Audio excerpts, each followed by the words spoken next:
7 en punto de la mañana, a las 6 en las Islas Canarias. Muy buenos días, soy Rosana Laviada. Reciban un cordial saludo en nombre de todo el equipo que hace posible Es la Mañana de Federico en el radio en este lunes 17 de noviembre. Hoy es Santa Isabel de Hungría, hija de reyes, casada a los 14, madre con 15, viuda con 20 y fallecida a los 24 años, canonizada casi a los 25-26. En fin, nunca una vida tan corta fue tan extrema, ¿verdad? Bueno, Santa Isabel de Hungría, felicidades a todas las Isabeles y por supuesto a todas aquellas que son miembros del Club de Libertad Digital, que son muchas.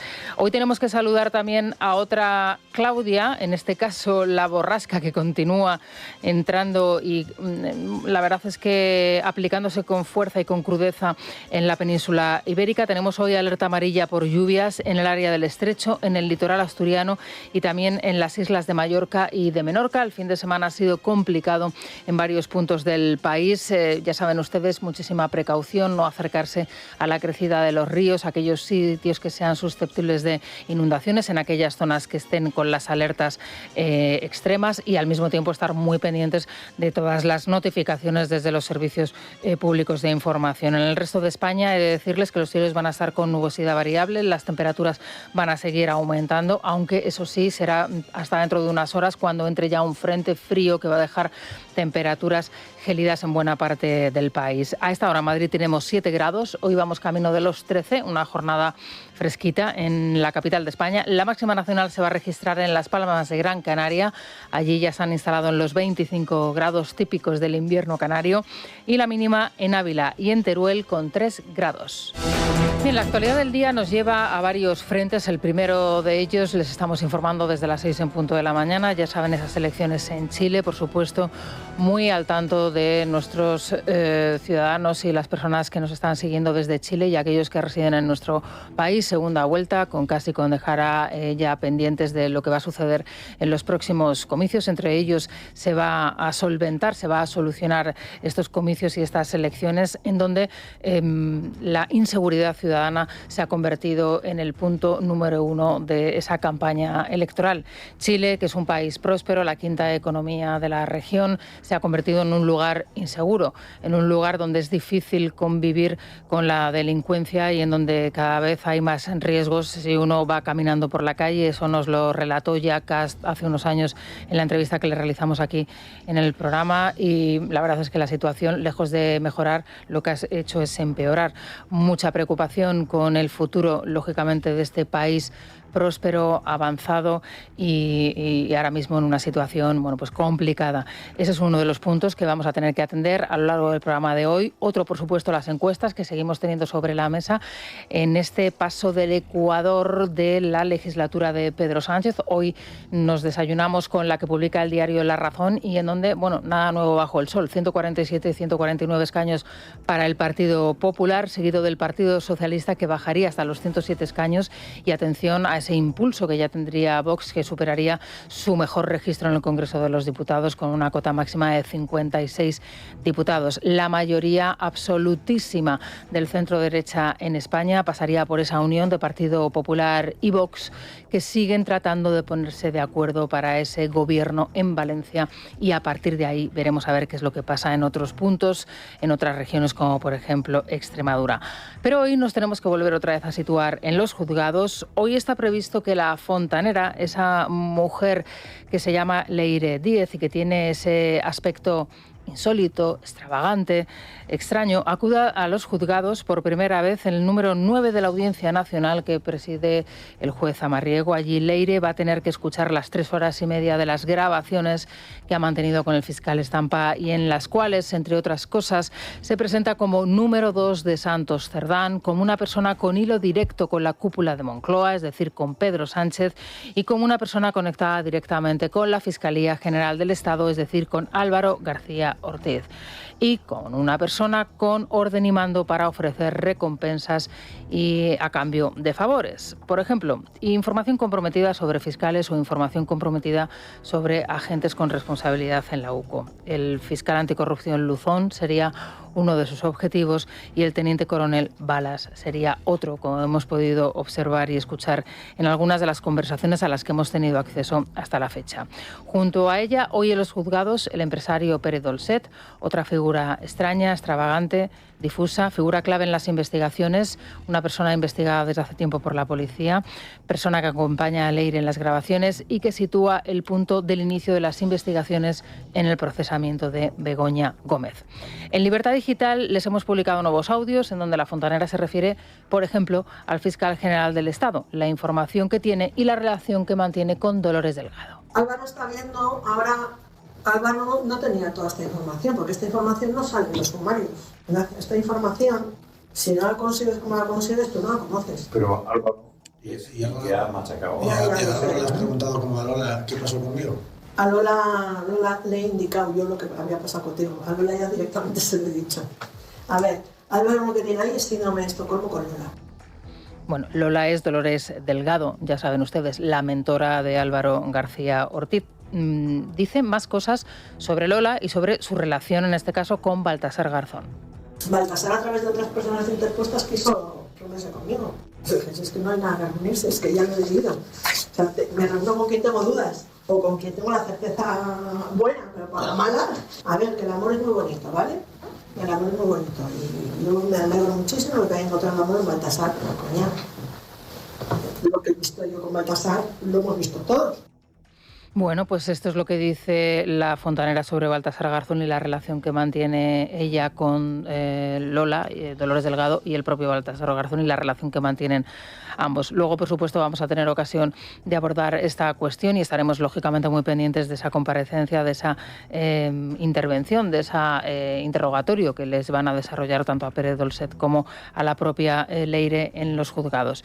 Hoy a veces nos sitúa a través de su portada en Valencia, en concreto junto al local de Ábalos que habría comprado y que está debajo de su casa. Lo habría comprado con billetes de 500 euros. Es el local que está, como le digo, debajo de su domicilio. El que fuese secretario de organización del Partido Socialista habría quedado con los vendedores en su casa antes de ir al notario y les dio un sobre con un Bin Laden, es decir, esos billetes de 500 que eran muy difíciles de encontrar, de localizar, y por eso se denominaban así, los Bin Laden. Hoy, según esa fotografía que hoy nos refleja ABC en su portada, se puede leer en la persiana de cierre del local: Sánchez corrupto. Y la verdad es que uno se da cuenta de lo que se urdió en este local, en el piso de arriba de Ábalos, con esos sobres cargados y repletos de Bin Laden. La actualidad, por supuesto, pasa también por Waterloo. Y que si ellos se pueden permitir hacer burla de aquellos que han estado en la prisión o de aquellos que han estado en el exilio, es porque sabe que nunca correrán el riesgo de ir a prisión o del exilio, porque nunca harán nada. A ellos les protegen los servicios secretos españoles y a ellos les protegen las togas que a nosotros nos persiguen. Es el presidente de Esquerra, Oriol Junqueras, que ya no sabe lo que hacer para quitarle votos, ya no sé si a Alianza Catalana probablemente, y también al Partido Socialista de Cataluña. Él critica a Sílvia Orriols, pero también lo hace con los jueces, lo acaban de escuchar ustedes. Puigdemont, por cierto, ha reaccionado ya a esa,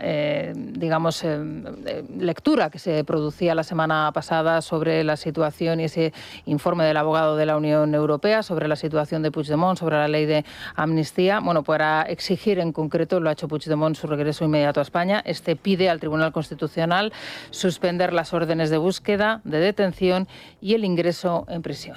A las 7:10 de la mañana, las 6:10 en las Islas Canarias, vamos a contarles más noticias con Silvia Ribeiro y con Vanessa Vallecillo. Hoy tiene lugar el Consejo de Política Fiscal y Financiera y, por supuesto, también habrá que echar un vistazo y habrá que girar la mirada hacia Cataluña. Allí se centran todas las miradas, todos los protagonistas. Hoy se tiene que abrir la puerta a esa nueva financiación autonómica que va a favorecer a la región, tal y como pactó el Gobierno. ¿Con quién? Pues con los golpistas. Vanessa, ¿qué tal? Buenos días. Buenos días, Rosana. Este va a ser uno de los puntos de fricción de la cita de hoy, pero no va a ser el único. El Partido Popular ha acusado a María Jesús Montero de falsear el acta de la última reunión. Así se lo han hecho saber los 14 consejeros de Hacienda del Partido Popular en una carta al Ministerio en la que denuncian que en esas actas consta que el PP se abstuvo en la última votación. Sin embargo, recuerdan lo que hicieron fue ausentarse, como ya habían anunciado que harían si se condonaba la quita de deuda a Cataluña. Añaden que la referencia a la abstención es ilegal, puesto que ya se habían manifestado previamente su disconformidad al no haber recibido información previa sobre el orden del día que se iba a debatir.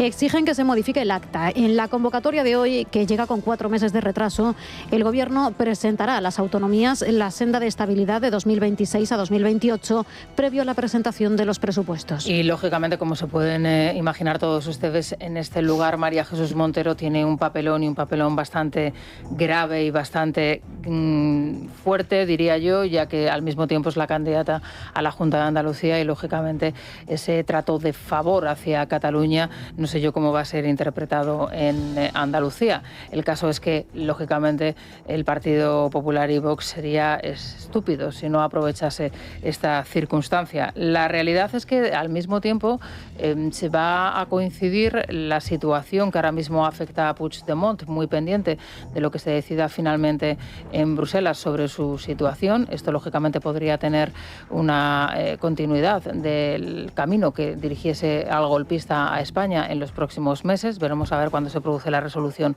definitiva. Lo que de momento tenemos es el informe del abogado general y eso ya saben ustedes que no es vinculante.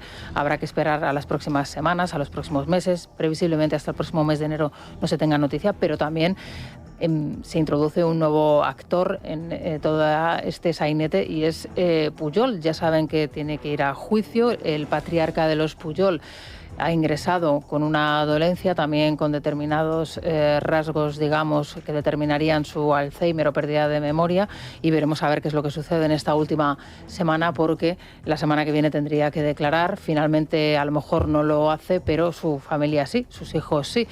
Y claro, ¿quién cuenta la historia de Cataluña? ¿Quién cuenta la historia del independentismo, del golpismo y en lo que ha degenerado la región sin hablar de la familia Pujol? Bueno, pues todo esto es lo que le tendremos que contar próximamente. Bien, los presupuestos que el Gobierno no tiene ninguna opción, lógicamente, de aprobar, todo lo contrario. En Extremadura, recordemos que María Guardiola dio el pistoletazo de salida para esas elecciones, haciendo, digamos, una convocatoria electoral que podríamos calificar de valiente, pero al mismo tiempo aprovechando la extraña circunstancia, la nefasta circunstancia, la patética circunstancia que rodea a su candidato, al señor Gallardo, que insiste en hacer oposición a María Guardiola cuando yo creo que ya directamente en su propio partido también le han dejado solo. Precisamente los presupuestos es lo que va a marcar parte de la precampaña electoral, que ya ha arrancado este fin de semana con la presencia además de Feijóo en la región para apoyar a su candidata. María Guardiola ha centrado su discurso en la supervivencia de la central nuclear de Almaraz, sin olvidar la relación de su principal adversario, el candidato socialista, con el hermano del presidente del Gobierno. Guardiola ha recordado que Gallardo está imputado a la espera de juicio por la contratación del hermano de Pedro Sánchez en la Diputación de Badajoz. Aún quedan 19 días para que arranque oficialmente la campaña y, por lo pronto, las encuestas publicadas hasta la fecha coinciden en una caída del Partido Socialista y una subida del Partido Popular. Escuchamos a Guardiola y a Gallardo este fin de semana. Extremadura tiene que seguir avanzando, sin muros, sin bloqueos, sin excusas, sin complejos. Y el próximo 21 de diciembre se va a escuchar con fuerza, con mucha fuerza, una voz, la de los extremeños que desde luego quieren seguir progresando, la de todos aquellos que no renunciamos a nuestro futuro. El próximo 21 de diciembre va a ganar Extremadura. Tiene que apostar por Extremadura, que las decisiones se tomen aquí o apostar porque se sigan tomando decisiones en Madrid, muy lejos de los intereses de los extremeños y de las extremeñas. Tienen que apostar entre recortes o defender los derechos de los ciudadanos extremeños. Veremos a ver qué es lo que sucede. Hay encuestas que sitúan a María Guardiola en una situación, digamos, muy cercana a la mayoría absoluta. Esto para el Partido Popular sería extraordinario porque podría encabezar una serie de convocatorias electorales, arrancando con un éxito sin precedentes en Extremadura para el Partido Popular, pero hay quien está alimentando la culebra o el culebrón, digamos, del pesimismo dentro de la convocatoria electoral en Extremadura y las consecuencias que esta podría tener en unas elecciones próximas. incluso en unas elecciones generales. Bueno, este fin de semana se han cumplido 2 años de la última investidura de Sánchez. Moncloa lo ha celebrado por todo lo grande con un vídeo promocional de autobombo, y el Partido Popular ha contraatacado en redes con otro más realista. Somos un país que crece más que el resto de las economías avanzadas, con paz social y sin dejar de lado uno de los principales compromisos de mi gobierno, que es el compromiso climático. Presidente, no te olvides que ha subido el salario mínimo. Y han blindado la subida de nuestras pensiones conforme al IPC. He decidido seguir de estas fake news, de esta desinformación y de estos bulos. Menuda inventada. Que no se preocupe el señor Sánchez, que va a tener pruebas. Que esta legislatura va a ser la legislatura de la vivienda. 30 años dejándote los calzoncillos en el baño. La economía española va como un cohete. El tren vive en España el mejor momento de su historia. ¡Vergüenza! ¿Quién va a pedir perdón al fiscal general del Estado? El puto amo. La oficina que se encarga de las artes escénicas. Super Santos Cerdán. Yo no he recibido dinero. Quiero pedir disculpas a la ciudadanía. Si necesita más recursos, que los pida. Bueno, pues estas son las propagandas que hacen los diferentes partidos a través de las redes sociales, ahora tan de moda, el TikTok, el Instagram, y que no dejan de poner, bueno, pues algo, digamos, de humo alrededor, digamos, de la política que se realiza en el país. No deja de ser, bueno, algo propagandístico y que, lógicamente, los partidos utilizan para su propio beneficio y que nos alejan de la realidad. Bueno, la realidad son los hechos, y un hecho importante es que en el caso de Begoña, por ejemplo, este fin de semana, ayer mismo, conocíamos la desimputación, el archivo de la causa contra el alto cargo de la Moncloa, que es esa señora que era la secretaria general de Presidencia del Gobierno, por la contratación precisamente de la asesora de Begoña Gómez. El magistrado archiva su imputación después de haberla imputado hace solo 12 días. Judith González declaraba este domingo investigada por la contratación de Cristina Álvarez como asesora personal de la mujer del presidente del Gobierno. La secretaria ha explicado que tenía 250 personas a su cargo, pero que Cristina Álvarez no dependía orgánicamente de ella ni tenían relación. Este domingo también ha declarado como testigo por tercera vez el exdirector de la Complutense, Juan Carlos Doadrio, quien ha reiterado que fue el rector, Joaquín Goyache, quien le ordenó crear la cátedra para Begoña Gómez. Ha asegurado que conoció a Cristina Álvarez cuando se firmó el convenio de la misma y que coincidió con ella en varias comidas con Begoña. Asegura que les recomendó inscribir el software en la oficina correspondiente, pero que luego supo por la prensa que no lo habían hecho. También ha declarado Miguel Escasi, responsable institucional de Google, una de las empresas que colaboró con el software y que asegura no haber coincidido nunca con Cristina. El último testigo ha sido el presidente del Instituto de Empresa, que también ha negado cualquier relación con Cristina Álvarez. A la salida, ni Judith González ni Antonio Camacho, abogado de Begoña, querían responder a la prensa. ¿Contenta con la resolución? ¿Contenta con ese sobreseimiento? El juez Peinado ha decretado sobreseimiento, ¿verdad? No puedo hacer comentarios si sabéis todos la razón. Cada vez que me lo preguntáis, sabéis por qué razón no hago ningún tipo de comentarios.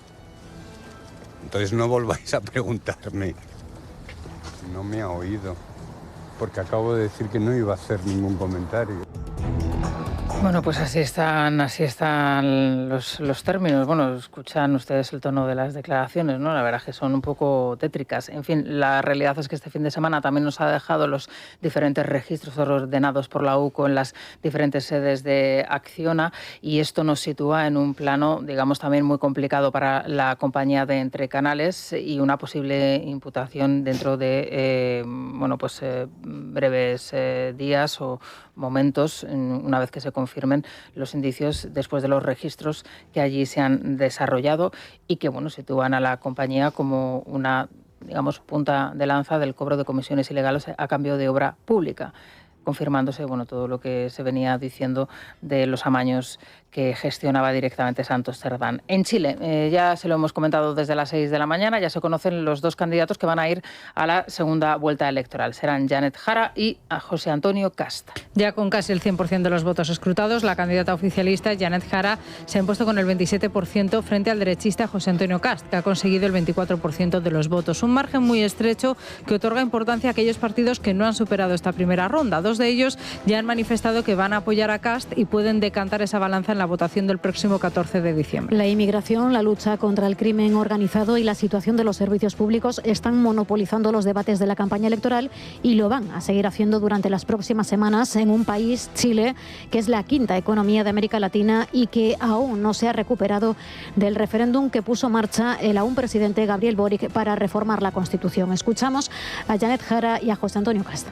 Me voy a encargar de que la realidad, la claridad y las diferencias entre lo que significa que los destinos de Chile los dirija la ultraderecha versus el progresismo en nuestro país, que ha sido quien ha logrado avanzar en derechos sociales, políticos, económicos, para las mujeres, de las diversidades, esté siempre presente.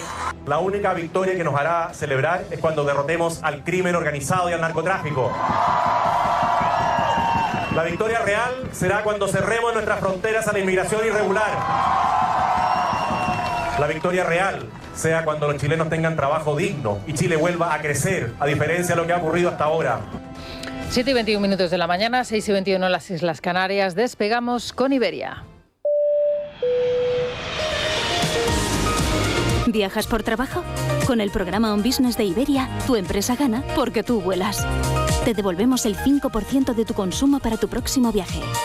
Si eres una empresa, date de alta en iberia.com y haz que cada viaje sume. Es la mañana de Federico. Es radio. Soy Radarbot, tu avisador de radares legal, y te traigo la información del tráfico.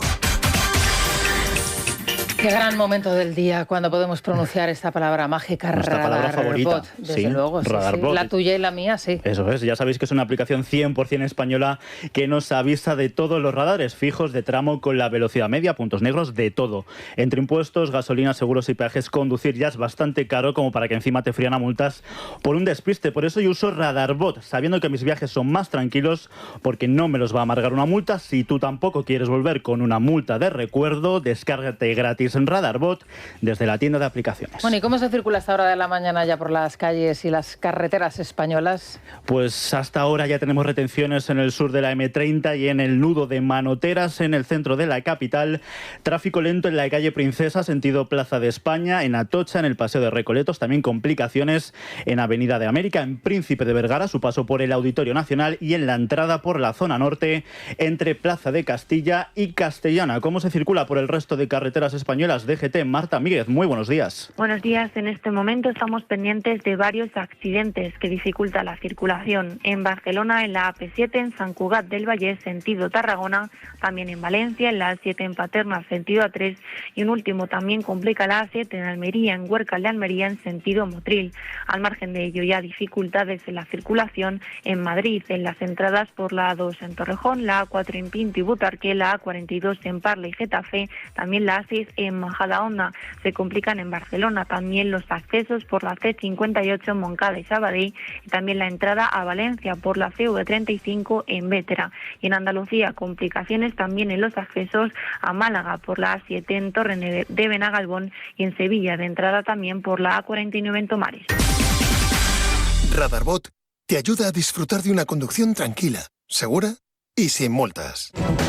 A las 7:33 de la mañana, a las 6:33 en las Islas Canarias, vamos a seguir contándoles información, noticias con Sergio Heras y con Luis Díaz. Hoy Carlos Mazón volverá a ser noticia porque comparece en esta ocasión en el Congreso de los Diputados, en la Comisión de Investigación de la Dana que se desarrolla en el Congreso de los Diputados y que ya saben ustedes, hasta el momento había escuchado a parte de las víctimas de la Dana. Y digo parte de las víctimas de la Dana porque por ahí no pasaron todas ellas, no pasaron todas las agrupaciones, y además hubo cierta crítica porque muchas de las que pasaron tenían, bueno, pues cierta querencia, cierta afiliación a cierto partido político, y esto fue motivo de crítica por parte de los grupos en la oposición. La verdad es que es un mal que aqueja a las sociedades occidentales y a nuestro país en concreto en los últimos años, y es, digamos, la intromisión de la política en las víctimas, ya sea del terrorismo, de los atentados, del islamismo, del 11M, en fin, de la Dana también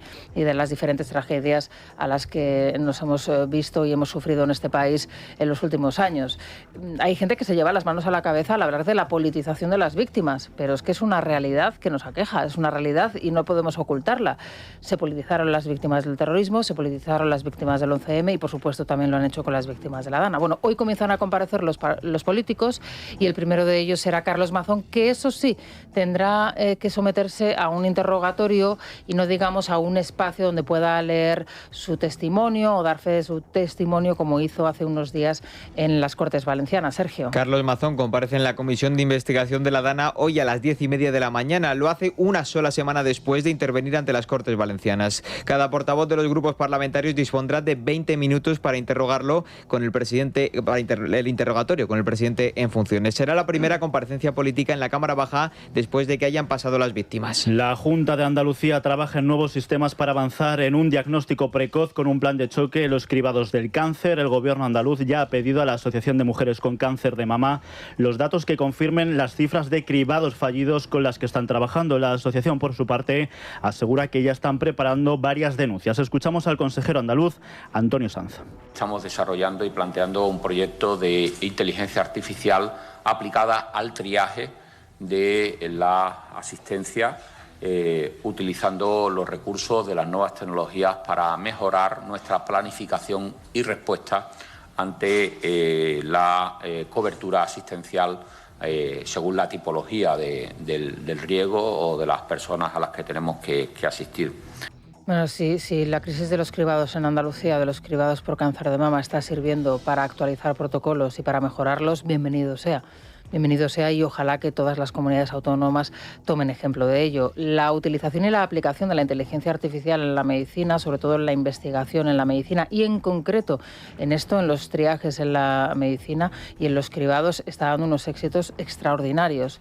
Como base de datos, como información, como creación de perfiles, como comunicación de unos bancos de datos con otros, con utilización de la inteligencia artificial para estudios genéticos, es extraordinario. Aquí se lo venimos contando en el programa desde hace meses, en esa sección que dirige Isabel González los lunes con Federico y que pueden escuchar aquí. Hay infinidad de médicos expertos en inteligencia artificial aplicada que ya están obteniendo unos resultados extraordinarios. Así que, bueno, yo les aconsejo que sigan adelante y lo que les decía al principio, si esto sirve para sacar adelante unos nuevos protocolos y unos nuevos modelos mucho más actualizados, mucho más modernos, con las nuevas recursos que tenemos, entre ellos la inteligencia artificial, bienvenido sea. Bueno, otra cuestión mucho más compleja es la del registro de los médicos que se niega a realizar Isabel Díaz Ayuso y a entregarlos Isabel Díaz Ayuso hasta que no se pronuncie un juzgado. La verdad es que las explicaciones dadas por la presidenta regional son bastante justificadas y están bien argumentadas. Veremos a ver qué es lo que dicen los juzgados dentro de poco, cuando se pronuncien al respecto. El gobierno de Isabel Díaz Ayuso no creará el registro de médicos objetores del aborto y esperará a la decisión judicial. La presidenta regional califica de señalamiento la creación de esta lista. Desde el Ministerio de Sanidad, que dirige Mónica García, han anunciado que iniciarán un contencioso administrativo contra la Comunidad de Madrid y acusan a Ayuso de tener un estilo trumpista. Responde la presidenta. ¿Para qué quieres una lista de médicos? ¿Para qué quieres una lista negra de médicos? Si no la vas a utilizar, ¿para qué la quieres? ¿Por qué te importa tanto? Si no tenemos libertad de conciencia, ¿qué te queda? Que el Gobierno salga de nuestras cabezas. El Partido Popular volvería a ganar las elecciones según la última encuesta de NC Report para La Razón. Los populares llegarían a los 149 escaños, mejorando los resultados de 2023 y con un Vox que sigue creciendo, pasando de entre 21 y 23 escaños a 54-56 diputados. Una horquilla que haría lograr el fin del gobierno de Sánchez con mayoría para la derecha. El Partido Socialista perdería más de 1 millón de votos, quedándose en 107-109 escaños. El partido de Yolanda Díaz también se desploma, pasando de 31 diputados a solo 8 o 9, y Podemos volvería a la Cámara Baja con tan solo 2 o 3 diputados. Una de las productoras responsables de la docuserie Moncloa 4 Estaciones, que relata el día a día de la sede de la presidencia del gobierno y ensalza la figura de Sánchez, ha acumulado en los últimos 7 años contratos con Radio Televisión Española por un valor total de cerca de 15 millones de euros, según los últimos datos publicados. Una sociedad que pasó de facturar en torno a 1,5 millones de euros a casi 4 millones en tan solo un año. Los primeros de los 7 contratos adjudicados se concentraron apenas unos meses antes del inicio del rodaje de la docuserie, cuando las productoras y Moncloa ya trabajaban en el proyecto. Bueno, y en Venezuela, novedades al respecto de lo que podría suceder en los próximos días. En principio, Donald Trump tiene previsto hablar con Maduro y se ha producido un nuevo pronunciamiento de María Corina Machado dirigiéndose por enésima vez a los militares. Sí, la líder opositora pide a los militares venezolanos abandonar al dictador Maduro para facilitar la libertad del país en el momento adecuado. Todo esto ocurre justo cuando Trump eleva la presión sobre el régimen chavista y mueve su mayor portaaviones cerca del país, además de calificar al Cártel de los Soles como organización terrorista. En las últimas horas, el presidente norteamericano ha confirmado que tendrá una conversación con el dictador. Maduro, por su parte, ha llamado a su país a una vigilia permanente. En perfecta fusión popular militar policial, a establecer una vigilia y una marcha permanente en las calles con la bandera de Venezuela en alta. Vamos a hablar de ello, vamos a tener algunas conversaciones con Maduro y veremos qué pasa, porque ellos quieren hablar.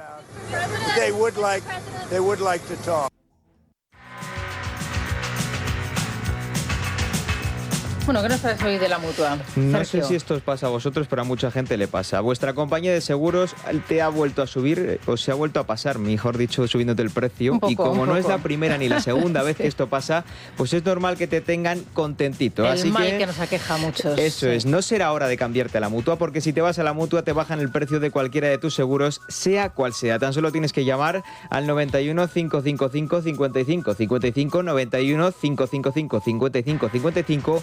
Vete a la Mutua y todos contentos. Consulta las condiciones en Mutua.es. Nos vamos a la prensa económica con CaixaBank. Es La Mañana de Federico. Es Radio. Beatriz García, ¿qué tal estás? Muy buenos días.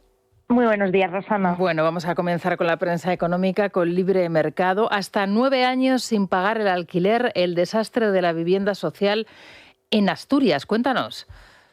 Pues sí, bueno, ha salido a la luz una gestión nefasta, como siempre, de los inmuebles, estos llamados sociales y en este caso controlados por el gobierno de Barbón, el gobierno socialista de Asturias. Uno de los principales desincentivos a la hora de publicar vivienda social en la cartera de las obras de las constructoras es que tienen una elevadísima morosidad. O sea, al final el incentivo de disfrutar de un alquiler social y el incentivo al impago es bastante alto porque no tiene consecuencias. Entonces, al final, estamos viendo que en Asturias se ha destapado que hay 9.600 viviendas manejadas por el gobierno regional a través de una empresa pública y que tiene a un 30% de los inquilinos que no pagan. O sea, 1 de cada 3 familias alojadas no paga ese pequeño alquiler. Entonces eso hace, bueno, pues que para la constructora sea un completo mal negocio, un completo rechazo a construir este tipo de viviendas, porque en este caso tiene casi 5 millones de euros en rentas impagadas. Entonces estamos hablando de que, bueno, al final recae, en este caso sobre la empresa pública, en este caso sobre todos los contribuyentes, pagar, y si el inquilino deja de pagar, no pasa absolutamente nada. O sea, en la media de los impagos son de 718 euros en recibos no solamente de alquiler, sino de luz, de agua, de gas. O sea, es un completo despropósito. Bueno, en España siempre se comentó, ¿no? Y era una especie de mantra, ¿no? El mito de, bueno, sí, pagamos impuestos, pero tenemos unos buenos servicios, ¿no? Unos servicios buenísimos. Bueno, ahora se pagan unos impuestos al nivel casi de los países nórdicos y los servicios son muy malos, son nefastos, muchos de ellos.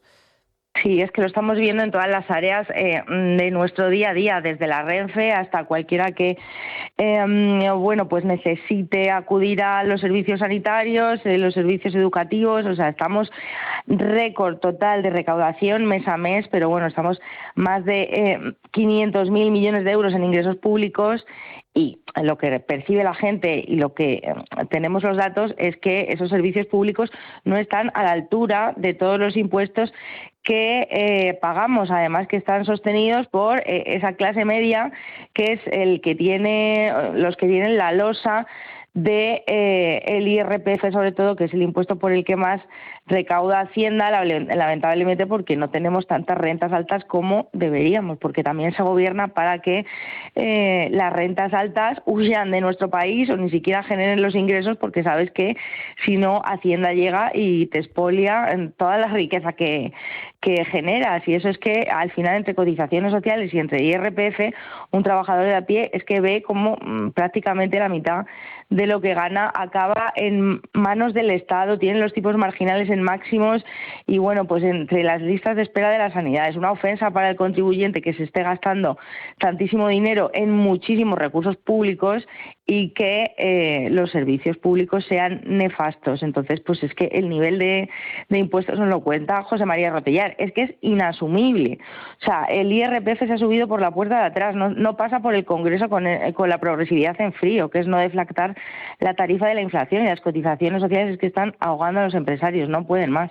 No, la lectura que hace el presidente del gobierno y de su gobierno es totalmente diferente. Según él, todo va estupendamente y todos estamos encantados y felices, pero bueno, ¿qué van a decir ellos, no?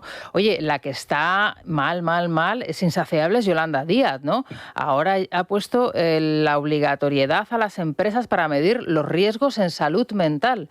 Pues, ¿y esto cómo se mide? Pues va a ser un nuevo coste empresarial, una nueva barrera a la creación de empleo y otro quebradero de cabeza, que es en definitiva a todo lo que se enfrentan las empresas con las ocurrencias de Yolanda Díaz, de la falta de concreción. Se les imponen obligaciones que para ellas son insostenibles, no saben cómo gestionarlas y además en este caso, bueno, pues está negociando entre trabajo, los sindicatos, la ley de prevención de riesgos laborales. Quiere meter Yolanda Díaz los daños en materia de salud mental y que sean las empresas las que tengan sus protocolos de actuación hacia este tipo de enfermedades, unas enfermedades que cada vez están, los empresarios son psicólogos, cada vez están subiendo más este tipo de enfermedades, este tipo de bajas. Uno de los motivos, o sea, que puede ser que la gente esté mucho más estresada de lo habitual y puede ocurrir, pero sí que es verdad que las enfermedades de salud mental, y es algo que no es políticamente correcto decir, pero que hay que explicar, son enfermedades calificadas de difícil objetivación. O sea, no hay una prueba específica, no te rompes una pierna y tienes la radiografía, no hay una prueba específica para determinar y confirmar que ese trabajador de verdad tiene un problema de salud mental, y se ha convertido en un coladero de bajas fraudulentas. Y vamos, con los detectives que hablamos que les contratan y cada vez tienen más negocio en las empresas y que están detrás de la gente que finge bajas que no son ciertas, lo corroboran y evidentemente es que está pasando. Entonces, pues ahora mismo se le carga, o Yolanda Díaz pretende cargar a las empresas con una obligación también de evaluar o identificar si hay algún riesgo, que su empresa, que su trabajo en el día a día no les estresa a los trabajadores y demás.